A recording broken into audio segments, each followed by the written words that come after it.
So yun na nga guys, nandito yung ating mga trade. So meron tayong buy, sell, nakikita nyo dyan. At meron tayo isang sample dito. In just one day, makikita nyo yung trade natin dito. 98.58 yung presyo at nung umabot na siya ng 100.20 ay ibinenta ko na siya. Nakabili ako ng 9,996 at nung nabenta ko siya, ang presyo niya is 10,262. Yan, minus natin yung puhunan natin ng 9,996.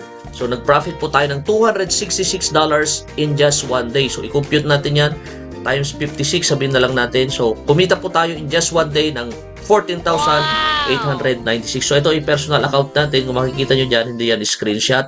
So, ngayon guys, ituturo ko sa inyo inside this video kung paano kayo kumita.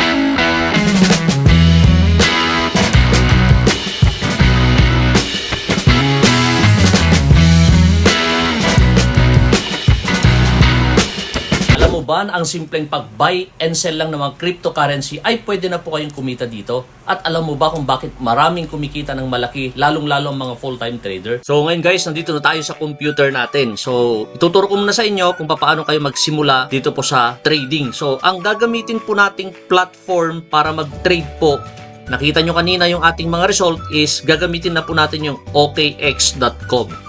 So, ito po yung gagamitin natin ngayon at nakikita natin guys, ang OKX is isa sa mga pinaka-old exchanger po yung OKX. Dito, hindi lang po Bitcoin, napakarami rin po yung mga cryptocurrency na pwede na pong i-trade dito po sa OKX. So, nakikita nyo ngayon, pwede po ito sa cellphone, pwede rin po ito sa laptop. So, gamit natin ngayon laptop. So, baka hahanapin nyo sa akin yung tutorial sa cellphone. So, gagawa po ulit tayo ng tutorial paano naman po gamitin yung cellphone. So, ngayon guys, bakit kailangan or bakit natin gagamitin si OKX na exchange? So, based dito mismo sa CoinMarketCap, when it comes to spot trading or yung tinatawag nilang magpa-buy and sell, ay nasa top 5 din po yung OKX. So, makikita natin ay meron din po siyang, malaki po yung weekly visits niya. So, 6 million din. So, yung number 1 is 15 million. So, maliit lang yung difference nila when it comes to weekly visit. And malaki rin po yung kanilang market cap. Okay, so pwede natin ngayon gamitin yung OKX. But before tayo makapagsimula, ay gagawa po muna tayo ng account dyan po, dito po sa OKX. Ilalagay ko po yung link dyan sa description. Click nyo po yung link dyan at magke-create tayo. So ipapakita ko sa inyo kung paano mag-create ng account din dito po sa OKX. So kapag na-click nyo na po yung link sa OKX, ito na po yung makikita natin. So basic lang, ilalagay lang po natin yung ating email address. So halimbawa, yung email address nyo is juandelacruz@gmail.com. Yan, ilalagay nyo lang po yan.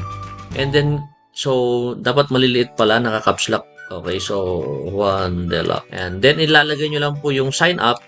Okay, then maglalagay na po kayo ng password.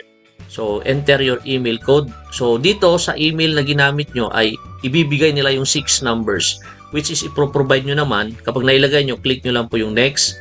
And you're good to go. Pwede na po tayo magsimula dito po sa OKX. So, ngayon, ang next na gagawin natin is punta na tayo dito sa ating account. So, once na nakapag-login po tayo sa ating OKX account, ito na po yung, ito ay full tutorial guys, ay papakita ko lahat sa inyo para makapagsimula tayo. So, itong account na to is zero muna or meron lang silang maliit na amount. So, before tayo makapagsimula, i-click lang natin tong verification. Yan. Click natin to, yung parang icon na to, parang tao na icon. And then dito, i-verify muna natin yung ating ID. So, sa atin kasi is identity verified na. So, ang ginawa ko ay mabilis to, okay? Hindi siya masyadong mahigpit pagdating sa ID. Basta't malinaw po yung ID nyo, okay? Kung may instruction naman dyan, gawin nyo lang po yun. And then, of course, kailangan lang po natin na ayusin din po yung security para hindi basta-basta ma-access po yung ating pong account. Ayan. So, next thing na gagawin na natin, kapag lahat po yan ay na-provide na natin, yung verification, security, ay ang next na gagawin na natin is pwede na ho tayo mag-cash in dito.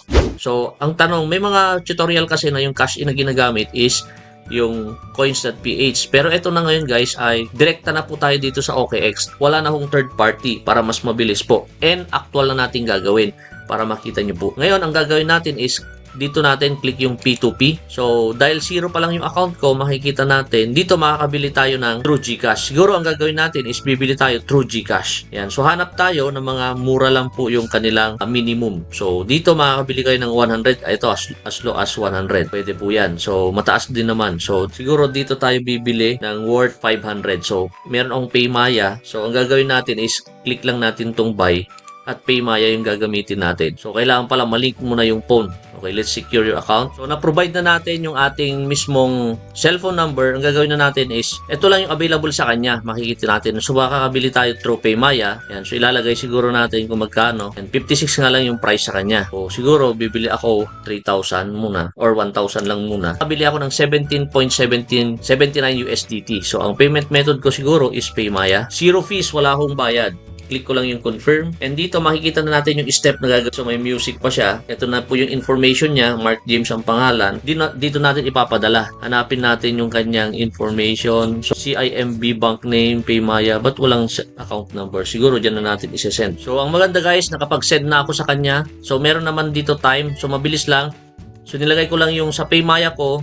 Kinuha ko yung kanyang account name, yung kanyang account number, and CIMB bank. So dahil nakapagbayad na ako, so sasabihin ko sa kanya na nagbayad na ako. So, ang problema natin is hindi ko siya na-save dito. So, ang gagawin nyo lang guys ay dapat pala picturean nyo kasi papadala nyo sa kanya yon. Ayan. So, makikita nyo, nandyan na po yung proof natin. Bin na lang natin. Remind natin yung seller. Ayan. And then dito, check natin yung ating order. So, wait natin. Ayan. And the good thing guys, dumating na yata. So, check natin kung pending pa lang. Tignan natin. Pwede nyo i-check yung kanyang chat kung anong sinabi sa'yo. So, and then check lang natin dito sa ating asset kung dumating na po yung mismong ating deposit. Ayan. So, dito sa check natin sa my. So, wala pa. So, 26 pesos. Wait lang natin. Ayan na nga guys, dumating na yung ating cash in. So, ganun lang kasimple po deposit na po dito po sa OKX. So now, pwede na po tayo magsimula sa pagbabay and pagsesell. So gaya na nakita nyo kanina, so isang trading platform yung ginamit natin, pero dito gagawin din natin yung buy and sell dito po sa OKX. Since nandito na po sa aking funding yung ating 1,000, so ang gagawin na natin ngayon ay pwede na po tayo mag-start na magbabay and magsesell. So saan natin gagawin yon? Ito, sa part na to, makikita nyo yan, trade. So, dito lang natin gagawin, spot. Ayan. So, sabi ko nga kanina sa intro, pwede ho tayong kumita sa by seconds, by minute, by hours, by days, or by weeks. Pwede ho tayong kumita. So, now, ito yung pinaka-chart or dashboard or interface ng OKX. So, ang gagawin lang natin is pwede ho tayong mamili ng mga cryptocurrency na pair. So, dito makikita natin kung anong pair yan. So, BTC. So, pwede ho tayong mag-trade ng mga top 20 or 50 na cryptocurrency. Saan natin malalaman yon? Punta lang tayo dito sa CoinMarketCap and dito hahanapin natin yung mga top 20. Mas maganda po i-trade po yung mga nasa top 20. Although mas maliit yung kita natin, pero mas secure naman po yung pera nyo.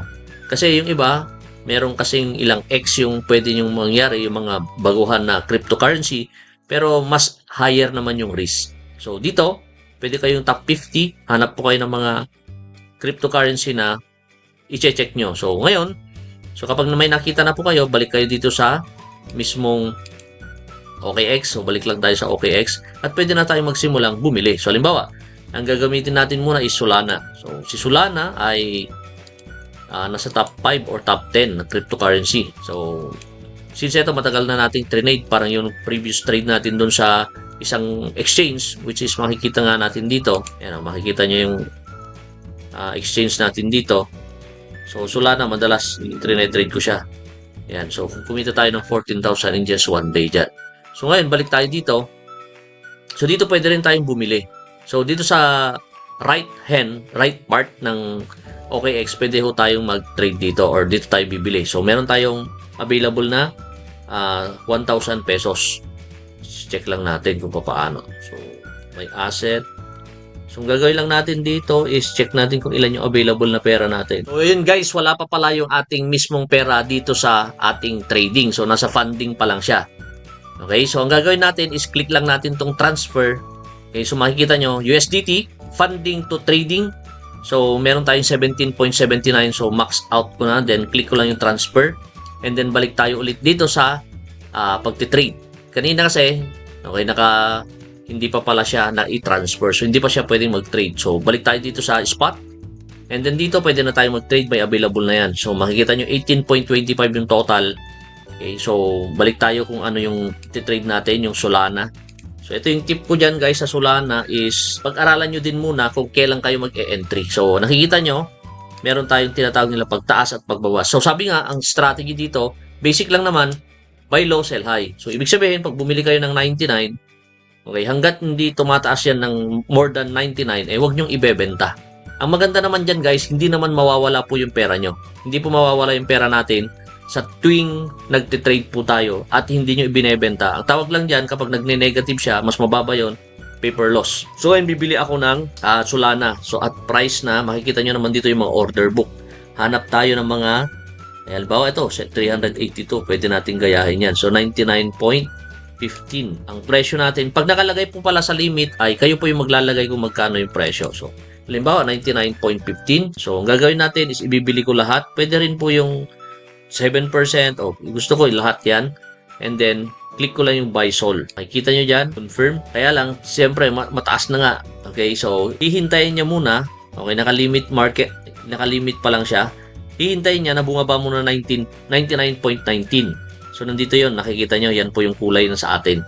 So, kapag na-reach niya yung 15, yung 99.22, ngayon, ay mafu-fulfill. Pero pag hindi, wala pa yan, open order lang siya. Kapag na-order na, click mo yung order history, makakabili na yon. So, yan, nakabili na tayo. So, check mo yung open history or order history. Yan. So, nakabili na tayo ng 0.18 na Solana. Yan po yun. So, ngayon, kapag tumaas yung presyo nito, so, halimbawa, for how many hours or how many days or how many weeks, tumaas to ng 120. Kasi dati, tumaas na ito ng, okay, so, i-check lang natin para makita nyo. So, tumaas na siya dati ng yan, 259. Kapag tumaas siya ulit ng 120 or any yung target nyo, pwede na nating ibenta. So, para ibenta naman, halimbawa, ibebenta nyo, i-click nyo lang yung sell. And the same, ilalagay nyo lang lahat dyan. And then, click nyo yung sell all. Pero yung price niya, halimbawa, gusto nyo kapag na-reach niya yung 120, yan, may bebenta nyo na, pwede nyo na i-click yan. Yan, so gagawin nyo lang, click nyo lang po yung sell all. Yan, confirm. Wait lang natin. Na kapag umabot doon, so makikita nyo po yun. Ang difference pala nun, so, halimbawa, yun po yung profit natin. So, dito makikita nyo yung difference niya. So, 2 beses na bumili. So, halimbawa, itong sol nito, nung 5, nag-buy ulit ako ng 96. Okay, so worth na 9,999. Yan. So, nung umabot siya ng 99.37, nagbenta ako. So, mag-profit ako ng 18,000 in just 4 days. Ganun lang po dito ang strategy dyan. So, ngayon, ang gagawin nyo lang, mas maraming beses po na nagtitrade po kayo, mas malaki po yung chance na pwede po kayong kumita ng malaki. So, itong mga tutorial pala sa OKX, gagawa pa tayo ng tutorial sa iba't ibang mga feature nito. Pero itong tutorial na to is more on spot trade lang, yung pagbabuy and pagsisell ng buy low, sell high lang. So, since nakita nyo naman na yung gagawin nyo dyan, so dito, nandito po yung time frame para makita nyo din, overview, or pwede yung chart, 1 minute. Ibig sabihin po ng 1 minute, bawat candle po is 1 minute. Kung 5 minutes, 5 minutes bawat candle. 1 hour, ganun din siya. So, ito po yung papalitan nyo kung gusto yung candles. Ayan. Pwede rin po yung indicator. Makikita nyo yung indicator. Ayan. So, pag-aralan nyo rin po kung paano gamitin po yung indicator. So, before kayo mag-start. And guys, lalabas din pala yung ating ebook na paano makaiwas sa scam. Marami gusto mag-start ng cryptocurrency. Kaya lang, hindi sila or maraming beses silang nawawalan ng pera through scam. So, meron tayong ebook which is full guide na yon about cryptocurrency, history, lahat na yon. Para maliit lang na babasahin nyo before kayo mag-start na mag-trade. Yan. So, ito po yung ating sa 1 hour time frame. Yan. So, original trading view. Kung gusto nyo yung trading view na style, ito yun. May grid siya. So, depth. Yan. Pwede nyo gamitin. So, ito yung mga order books, yung mga orders. Makikita nyo yung mga orders. Yan. Yan. So, hintayin nyo lang na tumaas po yung binili nyo. So, papalitan nyo lang pair, gano'n. Yan. So, the same. Yun din yung gagawin natin. Katulad ng iba. So, halimbawa, nag-profit na kayo. Halimbawa, sabihin natin 101, nagbenta na kayo. So, may profit na kayo. Ibabawas nyo lang po yung fee. Meron po siyang fee na maliit. Yan po yung pinaka-fee. Yan yung bayad natin for transaction. At yung fee na yon, okay, i-less nyo po yon plus yung puhunan nyo. Pag merong natira, yun po yung pinaka-profit po natin. So, halimbawa, gusto nyo agad. Diba, 99.15, 99.33 na ngayon. Pwede na natin ibenta at meron tayong maliit na. Siguro, tatanungin mo, Mark, paano ko ba i-withdraw yung pera ko na kapag kumita na ako dyan sa OKX? So, the same, pwede rin po kayong P2P, benta nyo lang din. So, dito, P2P at sell nyo naman. Kayo naman ang magbebenta sa kanila. Although, mas mababa po yung presyo ng bibilhin nila yung crypto mo. Kasi, syempre, para kumita rin sila. So, 55.20 lang yung presyo nila. Pero pag binenta mo, 55 or 56 naman po pag bumili po kayo. So, ito lang po yung ating base. Ito po ay isang maliit lang na tutorial. So, meron akong guide nga sa ebook. So, para mas lalo pa kayong in-depth kayo sa tutorial or mas maintindihan nyo pa yung trading. Pero ito ay isang guide lang kung paano gamitin yung OKX. At para makita nyo kung paano kayo mag-start and syempre hindi kayo magugulat kung ano ba meron dyan sa trading. Okay, so ito po yung tutorial na yan. Although, hindi ko sinasabi na mag-trade kayo kasi invest what you can afford to lose. Do your own research before kayo mag-invest or maglagay ng piso o pera dito po sa OKX. So once again, this is Mark from Pinoy Influencer. Thanks for watching and see you on my next video. Thanks and bye-bye.